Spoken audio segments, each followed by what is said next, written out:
Important partner. Ganyan inilarawan ni British Foreign Secretary David Lammy ang Pilipinas kaugnay ng kontribusyon ng mga Pilipino sa UK. Ang eksklusibong panayam ng GMA Integrated News sa pagtutok ni JP Soriano.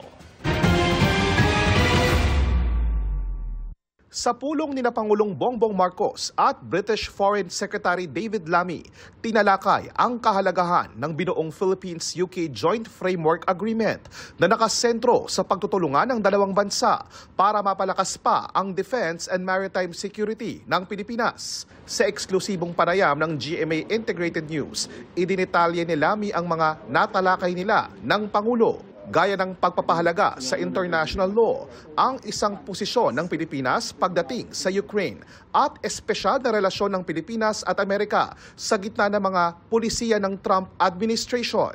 Both nations that believe in the rules-based order, and we were reflecting on these tough geopolitical times, challenges here in the South China Seas, but also the war in Ukraine, our special relationship with the United States of America and the powerful people-to-people links that our countries share. Nagkakaisa raw ang Pilipinas at UK na mali ang agresibong aksyon ng China sa South China Sea. Nagpulong din sina Lammy at DFA Secretary Enrique Manalo na talakay ang posibilidad ng mala Visiting Forces Agreement din sa UK, gaya ng VFA ng Pilipinas at Amerika at RAA o Reciprocal Access Agreement natin sa Japan. It's still a possibility. I think general talks, but nothing firm yet. But certainly that could be something in the horizon. Pinagtibay rin nila ang ilang kasunduan para sa ekonomiya.